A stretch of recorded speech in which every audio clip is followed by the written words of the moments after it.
안녕하십니까? 오늘도 여호수아 강해에 함께 해주신 여러분들을 진심으로 환영합니다. 오늘 여호수아 강해 20번째 시간입니다.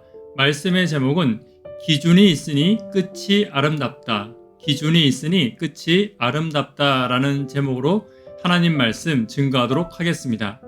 본문의 말씀은 여호수아 23장부터 있는 말씀입니다. 함께 읽도록 하겠습니다.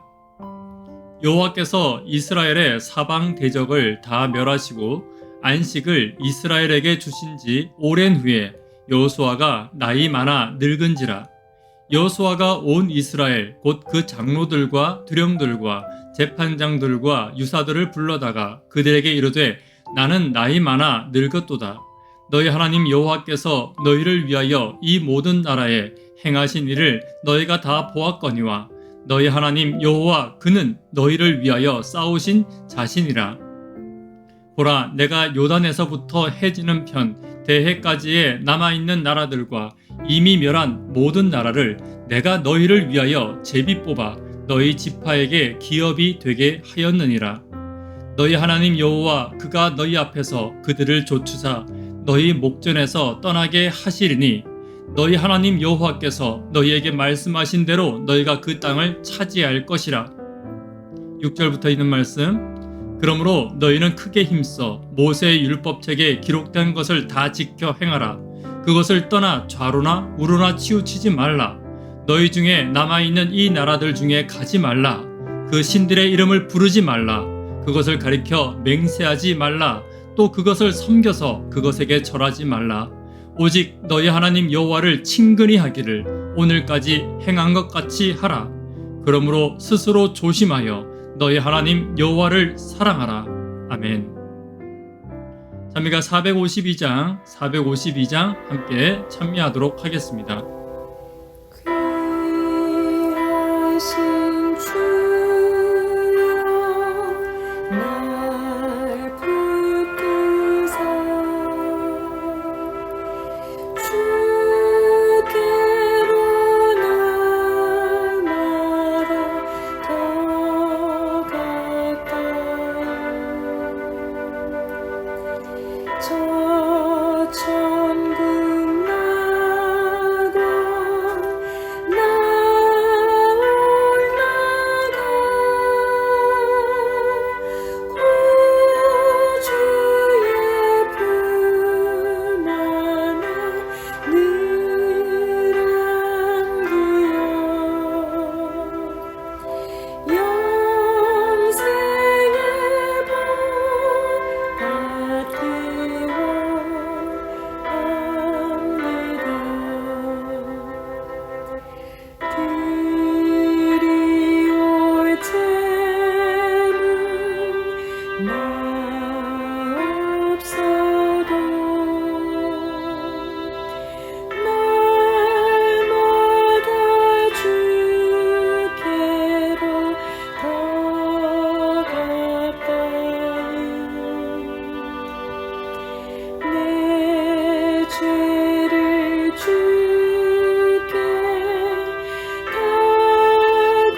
오늘 말씀의 제목 다시 한 번 더 보도록 하겠습니다. 기준이 있으니 끝이 아름답다. 기준이 있으니 끝이 아름답다라는 제목으로 함께 말씀 나누도록 하겠습니다. 신앙을 하면서 가장 두려운 것 중에 하나가 시작은 좋으나 말년이 좋지 않은 분들을 많이 본다는 것입니다. 신앙을 하면서 가장 아름다운 것이 있다면 시작과 끝이 꽃같이 아름다운 신앙을 하시는 분들을 보는 것입니다. 끝까지 교만하지 않으며 믿음의 선한 인생으로 죽는 그 순간까지 믿음의 기준을 제시해 주시는 분들이 계십니다. 그런 분들을 볼 때는 정말로 목회자이지만 경외심마저 들 때가 있습니다. 나이가 드시면서 고집이 세워진다라고 말을 하지만 모두가 그런 것은 아닙니다. 오히려 더 부드러워지시고 오히려 끝까지 믿음의 모본으로서 교회를 지키시는 많은 분들이 계십니다. 그런 분들을 통하여서 정말로 예수님을 믿는 사람의 믿음의 태도가 어떠한 것인지를 알게 되는 것입니다. 오늘 저와 여러분들의 신앙도 처음과 끝이 꽃같은 신앙, 아니 처음보다 더 예수님과 닮아가는 신앙의 모습들이 있게 되기를 간절히 바랍니다. 성경에도 이런 인물들이 나옵니다. 모세와 솔로몬과 다윗 같은 사람들은 어떤 사람들입니까? 모세는 이스라엘의 지도자로서 40년을 넘게 살았지만 너무 오랜 지도자의 생활 탓이었을까요? 그는 말년에 교만하여져서 결국 가나안 땅에 들어가지 못하게 됩니다. 솔로몬은 어떻습니까? 솔로몬은 그가 왕이 되었을 때 하나님께 1000번제를 드리고 하나님께 모든 것 중에 지혜를 구하는 정말로 괜찮은 왕이었습니다. 그러나 그가 말년에 그의 신앙을 잃어버리고 그의 기준을 잃어버려서 그도 결국 몰락하는 왕의 모습을 저희들에게 보여주게 되는 것입니다. 다윗은 어떤가요? 밧세바 사건 이후로 그는 회개하여 더 굳건한 믿음 생활을 하게 되었지만 결국 그는 노전에 인구 조사를 하는 등 역시 무너져가는 모습을 우리에게 보여주고 있습니다. 그런데 여호수아는 어떻습니까? 성경에 정말 많지 않지만 끝까지 충성된 삶을 살은 자가 바로 여호수아입니다. 여호수아는 화려하진 않지만 끝까지 순수하고 열정적인 신앙을 가지고 있었습니다. 많은 사람들이 모세를 참 좋아합니다. 그러나 여호수아처럼 시종일관 한마음 한뜻으로 변치 않는 마음으로 하나님을 섬기는 것이 사실은 더 아름다운 것입니다. 젊었을 때 화려한 신앙을 하시는 분들이 많이 계십니다. 그런데 정말로 나이 들어서까지 아이들에게 또한 성도들에게 아니 교회에 아니 세상에 정말로 모본이 되는 그리스도인의 모습을 가지고 사시는 분들은 많지 않습니다. 가을에 단풍이 아름다운 이유가 무엇입니까? 봄에 새싹을 보여주며 여름에는 꽃을 보여주고 가을에는 열매를 보여주고 있습니다. 열매까지 다 쏟아부은 나무가 마지막 저와 여러분들에게 주는 선물이 바로 단풍입니다. 그가 이제 마지막이라고 해서 사람들을 소홀히 대하지 않고 정말로 끝까지 그가 가질 수 있는 가장 아름다운 모습으로 자신의 모습을 남겨놓고 있는 것입니다. 여호수아가 그런 단풍 같은 사람이었습니다. 그는 나이가 들었지만 여전히 성도들에게 삶의 모본이었고 여전히 많은 사람들에게 가장 아름다운 모습으로 기억되고 있는 것입니다. 어쩌면 여호수아의 삶은 모세에 비하여 덜 화려했을 수도 있습니다. 그러나 그는 끝까지 승리하는 인생을 살았습니다. 그가 그렇게 살 수 있었던 신앙의 원동력이 무엇인지 오늘 함께 살펴보기를 원합니다. 첫 번째로 여호수아의 삶은 말씀이 기준되는 삶이었습니다. 여호수아 23장 6절 아까 읽었던 말씀입니다. 그러므로 너희는 크게 힘써 모세의 율법책에 기록된 것을 다 지켜 행하라.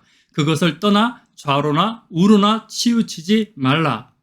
여러분, 이 말씀을 여호수아는 평생에 가슴에 안고 살았습니다. 그리고 이 말씀을 그가 떠나는 그 마당에 백성들에게 마지막으로 남겨놓고 있습니다. 그런데 이 말씀을 여호수아가 가슴에 품었던 때는 언제입니까? 바로 여호수아 1장에 나옵니다. 그가 바로 이스라엘의 지도자로서 부름받았을 때 하나님께서 그에게 주신 바로 그 말씀입니다. 바로 그 말씀, 하나님이 주신 그 말씀을 그는 평생 마음에 품고 살았기 때문에 그는 좌로나 우로나 흔들리지 않고 날마다 매 순간마다 승리할 수 있었던 것입니다. 여호수아 1장 7절에 있는 말씀 다시 한 번 더 보도록 하겠습니다. 오직 너는 마음을 강하게 하고 극히 담대히 하여 나의 종 모세가 내게 명한 율법을 다 지켜 행하고 좌로나 우로나 치우치지 말라. 그리하면 어디로 가든지 형통하리니. 아멘. 이 말씀을 여호수아는 평생에 그의 마음에서 떨어뜨리지 않았습니다. 하나님의 말씀을 품고 사는 사람은 결코 흔들리지 않습니다. 어떤 흔들림이든지 하나님의 말씀이 기준이 되기 때문에 좌로나 우로나 치우치지 않을 수 있는 것입니다. 오늘 저와 여러분의 삶 가운데서는 어떤 말씀이 저와 여러분들을 지키고 있습니까? 고난의 시기이든지 흔들림의 시기이든지 유혹이 올 때든지 가장 먼저 나의 마음과 나의 가슴과 나의 발을 붙잡는 말씀은 어떤 말씀입니까? 각자 개인의 소중한 기준이 되는 말씀들이 있게 되기를 간절히 바랍니다. 말씀 하나만 붙잡고 있어도 그의 인생이 바뀝니다. 그의 교회를 바꿀 수 있고요. 그의 가정을 바꿀 수 있습니다. 심지어 나라와 국가와 전 세계를 바꾸는 사람들도 있습니다. 여러분 잘 아시는 마르틴 루터. 마르틴 루터는 어떻습니까? 오직 의인은 믿음으로 말미암아 살리라 라는 그 말씀을 한 구절 붙들고 목숨의 위협을 견뎌냈으며 그 당시에 전 세계를 지배하고 있는 로마 천주교에 대항하여 종교 개혁을 일으켰습니다. 그 결과로 수많은 사람들이 하나님의 말씀의 진리 안에서 신앙할 수 있도록 그가 길을 열어놓은 것입니다. 그를 붙잡고 그를 살리고 그를 인도했던 말씀은 말씀 한 구절이었습니다. 오직 의인은 믿음으로 말미암아 살리라. 사랑하는 성도 여러분, 저와 여러분의 가슴 속에는 어떤 말씀이 불붙고 있습니까? 여러분 그 말씀의 불을 끄지 않게 되시기를 간절히 바랍니다. 어떤 말씀이 나를 이끌고 계십니까? 그 말씀의 이끌림에 따라가시게 되기를 간절히 바랍니다. 또 한 사람 볼까요? 윌리엄 캐리. 이 사람은 어떤 사람입니까? 이 사람은 구두 수성공이었습니다. 자그마한 가게에서 구두를 고쳐서 파는 사람이었습니다. 그런데 어느 날 이 윌리엄 캐리에게 하나님의 말씀이 하나 들어왔습니다. 그는 그 말씀을 붙잡기 시작했습니다. 그리고 그 말씀의 불을 결코 끄지 않았습니다. 그리고 그 말씀의 불이 자신의 손과 자신의 마음과 자신의 인생을 바꾸도록 그는 말씀에 자신의 인생을 맡겼습니다. 바로 어떤 말씀입니까? 우리가 날마다 듣는 마태복음 28장에 있는 말씀입니다. 예수께서 나와 일러 가라사대 하늘과 땅의 모든 권세를 내게 주었으니 그러므로 너희는 가서 모든 족속으로 제자를 삼아 아버지와 아들과 성령의 이름으로 침례를 주고 내가 너희에게 분부한 모든 것을 가르쳐 지키게 하라. 볼지어다 내가 세상 끝날까지 너희와 함께 있으리라. 아멘. 여러분, 윌리엄 캐리는 이 말씀을 듣는 순간 가슴에 불이 붙었습니다. 그러나 그 말씀이 자신을 어떻게 인도할지 그는 몰랐습니다. 왜냐하면 그 당시에는 전도라는 것이 없었습니다. 특별히 해외, 외방에 있는 전도는 꿈도 꾸지 않았던 시대였습니다. 그런데 그 말씀을 읽은 윌리엄 캐리의 마음 가운데 하나님의 성령이 그 말씀에 불을 붙이기 시작하셨습니다. 그는 말씀에 불이 붙도록 그의 인생을 하나님의 말씀에 맡겼습니다. 그리고 하나님의 성령이 어느 날 그를 인도하여 주었습니다. 해외로 나가서 예수를 믿지 않는 나라에 가서, 아니 예수를 모르는 나라에 가서 예수를 전하라 라는 성령의 음성에 그는 순종했습니다. 사랑하는 성도 여러분, 그 결과가 어떠했는지 오늘 저와 여러분들이 예수를 믿는 이유가 바로 윌리엄 캐리의 해외 선교 때문이었습니다. 신앙의 위대한 선조들에게는 그들의 가슴 가운데 누구도 뺏지 못하는 소중한 불붙는 말씀이 있었습니다. 오늘 저와 여러분들의 가슴에는 어떤 말씀이 불붙고 있습니까? 여러분, 그 말씀의 불을 결코 끄지 않게 되시기를 간절히 바랍니다. 또한 신앙의 수준은 하나님의 말씀에 대한 순종의 태도에 달려 있습니다. 다시 말하면 하나님의 말씀이 나를 부를 때, 불붙는 하나님의 말씀이 나를 오라 할 때 즉시 따라갈 수 있는 준비가 되어 있느냐는 것입니다. 저와 여러분들은 얼마나 하나님의 말씀에 순종할 준비가 되어 있습니까? 만약 하나님의 말씀이 부를 때 이사야와 같이, 말틴 루터와 같이, 윌리엄 켈리와 같이 즉시 응답할 준비가 되어 있다면 저와 여러분들은 온전한 신앙의 수준을 가지고 있는 것입니다. 그러나 아직도 여전히 머뭇거린다면 오늘 이 시간 다시 한 번 더 하나님의 말씀에 나의 인생을 맡기기로 결심하시는 저와 여러분 되기를 간절히 바랍니다. 두 번째, 여호수아가 제시하는 기준은 하나님을 친근히 하라는 것입니다. 23장 8절입니다. 오직 너희 하나님 여호와를 친근히 하기를 오늘날까지 행한 것 같이 하라. 히브리어의 이 친근이라는 표현은 천을 짜다라는 의미를 가지고 있습니다. 여러분, 천은 실에 가로줄과 세로줄을 엮어서 거대한 천을 만듭니다.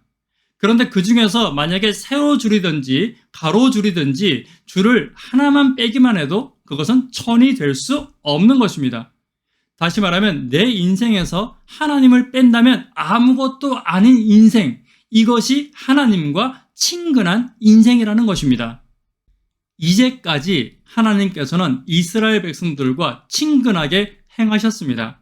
매일 아침 먹이시고 매 발걸음을 인도하시고 잠잘 때는 불기둥으로 지키시고 광야길에서는 구름기둥으로 지켜주셨습니다.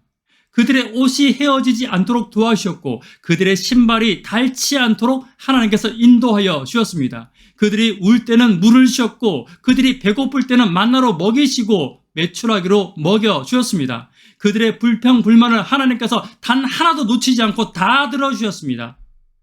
매일 매순간 하나님 없이 이스라엘 백성들은 단 한 걸음도 갈 수 없었습니다. 그들은 하나님과 알게 모르게 친근한 관계가 되어 있었던 것입니다. 하나님 없이는 단 한순간도 살 수 없는 모습, 그것이 지금의 이스라엘의 모습입니다.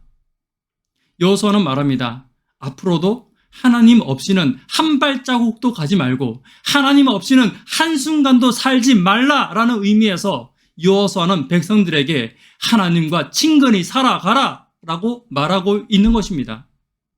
또한 친근하다라는 말 속에는 친구라는 말이 들어가 있죠. 여러분, 사람은 항상 누군가에게 영향을 받게 되어 있습니다. 우리가 보통 그런 말을 하지 않습니까? 화장실에 오래 있으면 화장실 냄새가 나고 꽃집에 오래 있으면 꽃향기가 난다라고 말을 합니다. 그래서 사람은 항상 가치 있는 누군가에게 영향을 받게 되어 있습니다. 만약에 하나님과 함께 있다면 하나님의 향기가 나의 인생에 배어드는 것은 너무 당연한 거 아닙니까? 출애굽기 33장에는 이런 말을 하고 있습니다. 사람이 그 친구와 이야기함 같이 여호와께서 모세와 대면하여 말씀하시며 모세는 진으로 돌아오나 그 수종자 눈의 아들 청년 여호수아는 회막을 떠나지 아니하리라 라고 말합니다. 이게 그림이 좀 그려지시죠? 여호수아와 모세가 함께 있었습니다. 그런데 하나님께서는 회막 문 앞에서 모세와 이야기를 나누어 주시는 것입니다. 너무 다정하게, 너무 행복하게, 너무 아름다운 이야기들을 모세와 나누어 주시는 것입니다. 그 모습을 지켜본 여호수아는 그것이 너무 부러웠습니다. 그래서 모세가 떠난 그 자리에 여호수아는 떠날 수가 없었습니다. 하나님께서 나와도 그런 이야기를 나눠 주시기를 바라고 있는 것이죠. 그는 평생에 그런 모세의 모습이 너무나도 기억에 남았고 너무나도 부러웠습니다. 그래서 그는 그의 남은 모든 삶 동안 모세처럼 하나님과 이야기 나누며 하나님을 친근히 하기를 애썼다고 말하고 있는 것입니다. 하나님께서는 저와 여러분들이 하나님과 친근하게 살아가기를 원하십니다. 물론 하나님은 창조주이시고 전지전능하시고 온 우주의 창조주이시지만 하나님께서는 저희들에게 이렇게 말씀하십니다.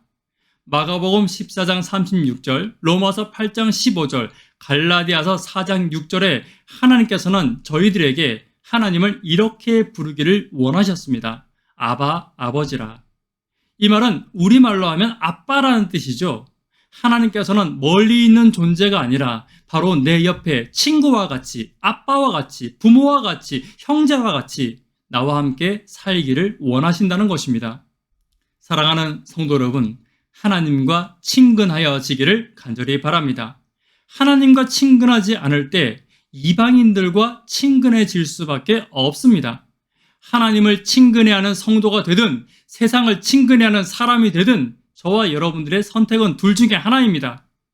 이 둘 사이에서 머뭇거리지 말라라고 여호수아는 말하고 있는 것입니다. 여호수아 23장 12절을 보시면 너희가 만일 퇴보하여 너희 중에 빠져남아 있는 이 민족들을 친근히 하여 더불어 혼인하며 피차 왕래하면 이라고 말합니다.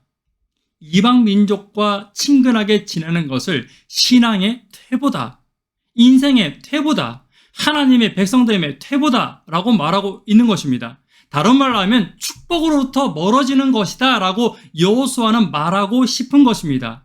이제 가나안에 곧 들어가게 될 것입니다. 이제 하늘나라에 곧 들어가게 될 것입니다. 그런데 이방인들과 친해지게 된다면 모세가 그랬던 것처럼 가나안과 멀어질 것이고 하나님의 축복과 멀어질 것이고 하나님의 사랑과도 멀어질 것을 여호수아는 염려하고 있는 것입니다. 사랑하는 성도 여러분, 악한 마귀는 저와 여러분들이 세상과 친근하여지게 하기 위하여 많은 지혜를 동원하고 있습니다. 여러분, 악한 마귀에게 속아 넘어가지 않게 되시기를 간절히 바랍니다. 오늘도 저와 함께 하나님과 더 친근하여지기를 위하여 말씀을 보시고 기도를 하며 교회 생활을 해나가면서 하나님과의 관계를 지켜나가시는 저와 여러분 되기를 간절히 바랍니다. 교회는 하나님과의 관계를 지키기 위하여 하나님께서 이 땅에 세우신 하나님과의 교제의 기관입니다. 성도는 하나님과의 교제를 위하여 함께 힘을 합하고 있는 나의 동역자들입니다. 사랑하는 성도 여러분, 교회를 소중히 여기는 것은 하나님과의 교제를 소중히 여기는 것입니다. 예배를 중요하게 생각하는 것은 하나님과의 교제의 시간을 중요하게 생각하는 것입니다. 기도를 소중히 하는 것은 하나님과 대화하기를 즐겨 하는 것입니다. 말씀을 자주 보고 읽고 듣고 하는 것은 하나님의 음성 듣기를 사랑하는 것입니다. 오늘 저와 여러분의 삶 가운데서 하나님과 더 친근하게 짜여지는 오늘 이 시간 되기를 간절히 바랍니다. 세 번째, 여호수아의 인생의 기준은 하나님을 사랑하는 것입니다. 여호수아 23장 11절입니다. 그러므로 스스로 조심하여 너희 하나님 여호와를 사랑하라. 사랑하는데 어떻게 사랑하는 것이 진짜 사랑하는 것인지 여호수아는 이렇게 말하고 있습니다. 조심하여 사랑하는 것. 조심하는 것이 사랑이라고 말하고 있는 것입니다. 저도 누군가가 저에게 사랑이 뭐냐라고 묻는다면 저는 조심하는 것이다 라고 이야기합니다. 왜냐하면 누군가를 사랑하게 되면 조심하게 되는 것입니다. 여러분, 어머니는 아이를 사랑합니다. 그래서 그 아이의 음성을 조심하여 듣습니다. 다른 사람들은 그 아이가 무슨 말을 하는지 잘 알아듣지 못하지만 조심하여 집중하여 듣는 엄마는 그 아이의 음성의 뜻을 아는 것입니다. 하나님은 저희를 사랑하십니다. 그래서 내가 기도할 때 아무리 작은 소리, 아무리 짧은 소리로 기도할지라도 하나님은 나의 음성을 조심하여 세밀하게 들으신다라고 성경은 말하고 있습니다. 사랑하면 조심하게 됩니다. 사랑은 조심하는 것입니다. 조심하여 소리를 듣는 것이 사랑이고 조심하여 행동하는 것이 사랑입니다. 조심하여 살피는 것이 사랑입니다. 하나님께서는 저와 여러분들의 소리를 들으시고 저와 여러분들을 위하여 행동하시며 저와 여러분들의 삶을 살피십니다. 여러분, 하나님을 사랑하십니까? 그럼 하나님의 음성을 들으십시오. 하나님 앞에 조심하여 행동하십시오. 하나님의 뜻을 살피십시오. 이것이 정말 하나님을 사랑하는 것입니다. 성도를 사랑하십니까? 그럼 성도의 음성을 들으십시오. 성도의 행동과 함께 하십시오. 성도의 삶을 살펴주십시오. 이것이 정말 사랑하는 것입니다. 고린도전서 13장 4절은 사랑의 조심에 대하여 이렇게 말하고 있습니다.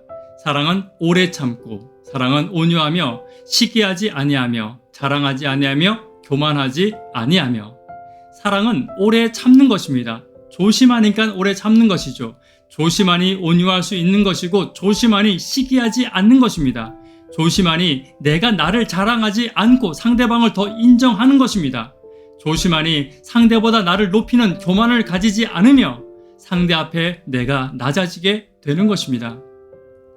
마태복음 22장 35절로 37절에는 이런 말씀을 하고 있습니다. 그 중에 한 율법사가 예수를 시험하여 묻되 선생님이여 율법 중에 어느 계명이 크니이까? 예수께서 가라사대 내 마음을 다하고 목숨을 다하고 뜻을 다하여 주 너희 하나님을 사랑하라 하셨으니, 하나님을 사랑하는 것, 하나님을 조심하여 살피는 것, 성도를 조심하여 사랑하는 것이 율법의 완성이다 라고 예수님은 말씀하시고 계십니다. 여호수아가 끝까지 그의 신앙을 지킬 수 있었던 이유가 무엇입니까? 하나님께 조심하는 것입니다. 그리고 사랑하는 백성들을 조심하여 사랑하는 것입니다. 그래서 백성들의 마음을 살필 수 있었고 하나님의 뜻을 살필 수 있었기 때문에 그는 좌로나 우로나 치우치지 않고 오직 한 길로만 갈 수 있었던 것입니다. 사랑하는 성도 여러분, 하나님을 사랑하는 저와 여러분 되기를 간절히 바랍니다. 성도를 사랑하는 저와 여러분 되기를 간절히 바랍니다. 입으로만 하는 사랑이 아니라 성도와 하나님을 조심하여 살필 수 있는 사랑이 저와 여러분들에게도 있게 되기를 간절히 바랍니다. 말씀의 결론 맺도록 하겠습니다. 기준이 있으니 끝이 아름답다 라는 제목으로 하나님 말씀 살펴보았습니다. 사랑하는 성도 여러분, 신앙은 지금도 중요하지만 이후가 더 중요합니다. 과거도 중요하지만 지금이 훨씬 더 중요합니다. 날마다 저와 여러분들의 신앙이 예수님 안에서 자라나게 되기를 간절히 바랍니다. 그러기 위해서는 나이가 들지라도, 높은 지위에 올라갈지라도, 나의 힘이 쇠하여질지라도 변치 않는 기준이 필요합니다. 첫 번째, 여호수아의 기준은 말씀을 품는 기준이었습니다. 두 번째로 하나님을 친근히 하는 기준이었습니다. 세 번째로 하나님을 사랑하는 기준이었습니다. 여러분, 항상 변치 않는 기준을 가지고 날마다 하나님께 더 가까이 나아가시는 저와 여러분 되기를 간절히 바라며 말씀을 마치도록 하겠습니다. 지금 이 시간은 개인적으로 오늘 들은 말씀을 가지고 개인적으로 기도하는 시간을 갖도록 하겠습니다. 혹 가족과 함께 예배를 드리시는 분들은 가족과 함께 기도해 주시고, 기도가 마친 후에는 혹 가능하다면 소그룹별로 오늘 말씀에 대하여 함께 피드백을 나누시고 또한 기도 제목을 나누시면서 함께 성도를 세세히 살피는 그런 시간을 가지게 되시기를 부탁드립니다. 행복한 저녁 되시기를 기도하겠습니다. 감사합니다.